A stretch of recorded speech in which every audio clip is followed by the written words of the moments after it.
How's it going, everyone? Welcome back to another video here on the channel, and in today's video I'm going to talk about the active Aero wing I installed on the go-kart. In the previous video I tested the wing for the very first time by driving the go-kart, seeing how it actually felt while driving it, and in this video I want to address some of the current problems that I saw when driving it for the first time and where the design and little mini project will go from here.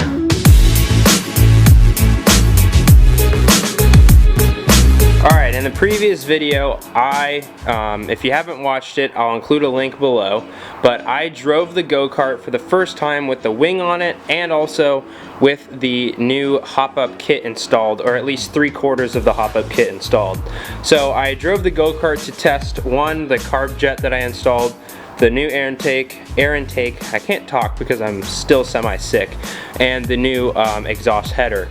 Now that part of the go-kart, amazing. The throttle response and just overall liveliness of the go-kart felt so good. I was very pleased and happy with that. However, there were some inherent issues that I had noticed with the current wing on the go-kart, and I wanted to talk about that in the video today. So for those that haven't seen in the previous videos, I'll catch you up to speed with what I did here. So this is the go-kart I built from scratch. It's my homemade kind of like shifter cart build, even though it isn't a shifter cart. It just is modeled after kind of the style of a shifter cart. But this is the go-kart that I built, and one of the most recent little mini projects on the build was I made the mount for this wing here, as you can see, and then I installed this wing that I got on Amazon for like 60 bucks. I installed that on the go-kart as well to kind of function as an active Aero wing. Now what do I mean by active Aero? And this is again for the people who haven't seen the previous videos.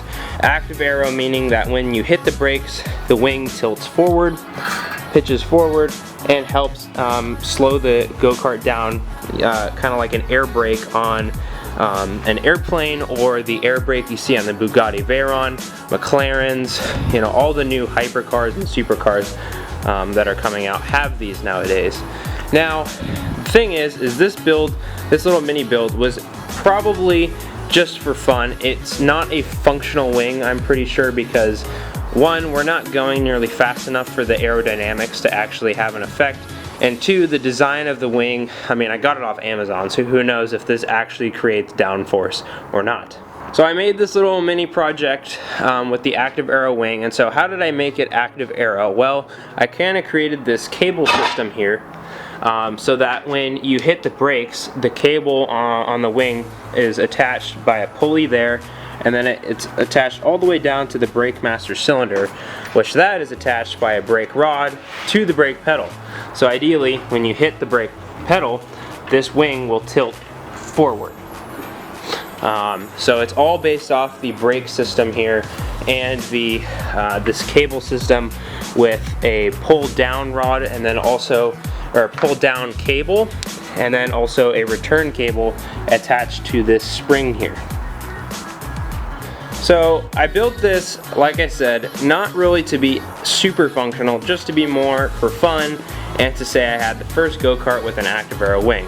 Now I think I achieved that. It just isn't a very, the design needs to be tweaked per se, and that happens all the time when you design different things, you know, whether it be in engineering, architecture, whatever it might be. You know, your first initial design, or prototype if you will have to be tweaked, and that's what this is essentially.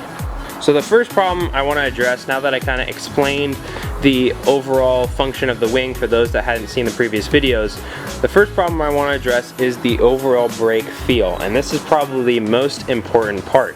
The problem is when I attach it via the brake rod and then the cable system to the brake master cylinder, it adds a lot of weight, like not really weight, I guess it is kind of weight, because when you have to hit the brakes now, you have to put a lot more force into, you know, overcoming this moment here of wanting to rotate this forward. So there's a little bit extra force needed, so the brake feel is very different. It's a lot heavier brake feel, and it's kind of, it's a squishy brake feel because, you know, there's a spring attached to it, and it just kind of makes the brake feel overall, you know, a little bit more heavy and more squishy. Doesn't necessarily degrade brake performance. I still, you know, the brakes still work great. I just have to push a little bit harder because there's all this extra force needed in order to get the cable system to pull the wing down and get in the angled position when you're actually on the brakes. So that was the first big thing that I noticed, was the brake feel, and I kind of already had noticed that when I was just testing it in the garage here statically, but it really was apparent when I was driving it, because obviously you need the brakes to slow down. You could definitely tell that it was a little bit heavier of a brake feel, more squishy, and that also doesn't help because I currently don't really like my pedal design.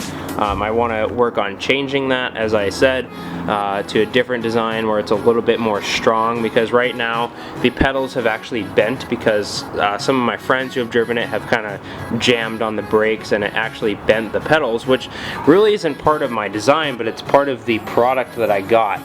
That is a pretty thin piece of metal, and it just kind of went ahead and bent from the force being applied by your foot. Now the second most apparent thing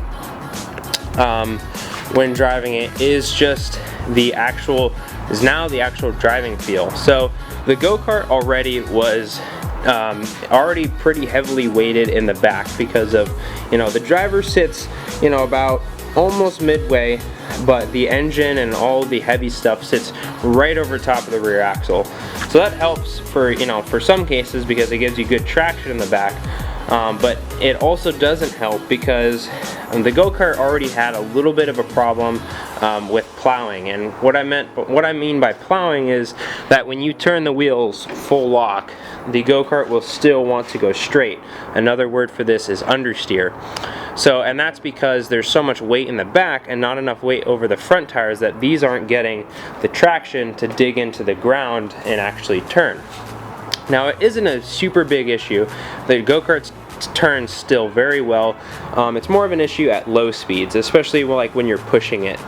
But the only problem is putting all this extra tubing and the wing on the back here probably adds a good 25 pounds. So, you know, you're adding a lot of extra weight even farther back. I mean, now it's behind the rear axle. So we're adding a little bit of extra weight because of this wing system and the mount. And because of that, I did notice, you know, right off the bat, that it was plowing a little bit more than it had in the past. Now, granted, once I drove the go-kart and got a little bit of heat in the tires and kind of cleaned the surface of the tires because there was a lot of gunk built on them since I hadn't driven it in a while. Once I cleaned the surface of the tires, got a little heat in them, it did turn a lot better, but it was still plowing a little bit more than normal because of all that extra weight in the back. So the third thing that I noticed that was, you know, bothering me about the wing is just the mounting point for the cable. So I don't know if you guys can see, but basically there's the wing on top, and then there's a silver threaded rod that goes along, you know, a majority of the length of the wing, and that is like the pivoting axle for the wing, so to speak. And if you can tell, on the right side where the cable system is attached, I know it's going blurry, but you can still kind of see the rod is actually bending down, and that's because of all the force that the cable is putting on it. So it's actually bending the threaded rod. So I mean, it's not a huge deal, it still works okay, but that is something that, you know, maybe if I cut the rod it wouldn't bend as much, but that's another issue that I noticed right off the bat. So I've thought now there's about 5 things that I noticed with the wing when driving it. So that I just went over the third one. So now the fourth one I noticed is the amount of play there is in the mount and in the wing itself. So when you're driving, because the wing is just attached by a cable, it likes to bounce around a lot. So it makes a lot of noise and it's kind of annoying. And because of that, you know, so you can kind of hear it, it makes a lot of rattling noise. And then just because the way I designed this with this flat stock going into the tubing, it's also got some flex to it. I don't know if you guys can see that on camera very well, but the mount has some flex to it, and that also likes to bounce around when you're driving it, so it kind of makes it a little bit annoying because, you know, things are rattling and it just adds a lot of extra noise when you're driving it. And because it rattles a lot, all of the hardware likes to come loose. So granted, I didn't put this, since this was just the test run, I didn't put any lock washers on here, but because this is one big threaded rod, it's a real big pain in the butt to like thread nuts on here and stuff. So I just tightened those down as much as I could, you know, via the jam method, but I know those were gonna come loose. But even over there, I had a lock washer and a lock, no, not a lock nut, just a lock washer and a nut, and that still came loose. So there's just a ton of vibration, I suppose, and it kind of makes it annoying. Like I said, rattles a lot and things like that.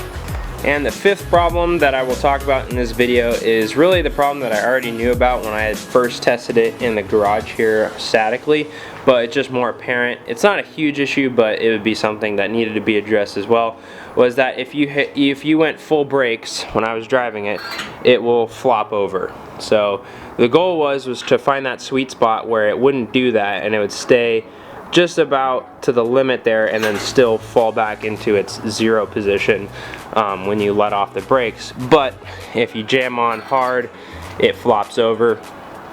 So with that being said, you know, it has to do with the cable system here and that spring down there for the return cable.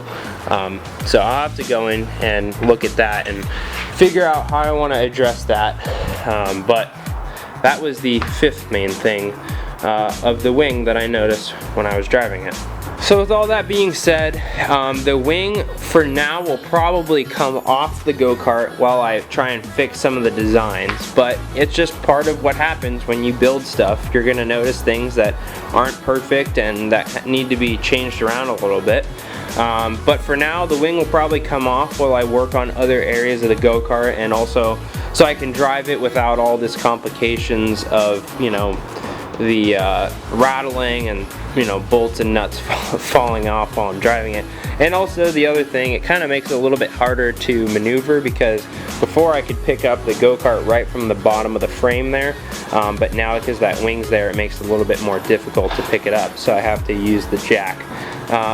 But yeah, so the wing will probably come off and I'll revisit the design, but that's just part of the whole thing. And it was just a little mini project for fun here. It wasn't like, oh, die-hard performance, this needs to make it, you know, this much more faster, blah blah blah. It was just really for fun, you know, to take up some time. But if you guys have any suggestions on, you know, any of the issues I addressed here, whether it be the brakes, the you know, the cable system, the rod there that pivots the wing, or anything like that, you know, feel free to leave them in the comments below, and I'll definitely take those into consideration when looking at revisiting, like, you know, Gen 2 of the wing design here. But that's gonna conclude this video, because really at the moment I'm not really sure what I want to do with this wing here, and that's kind of something sometimes happens, is you know, you get hit with a roadblock and you're not really sure what to do. So I'm gonna have to sit down and, you know, get it on paper here and kind of rethink this design a little bit, based on some of the problems that I faced here upon the initial drive with the wing on.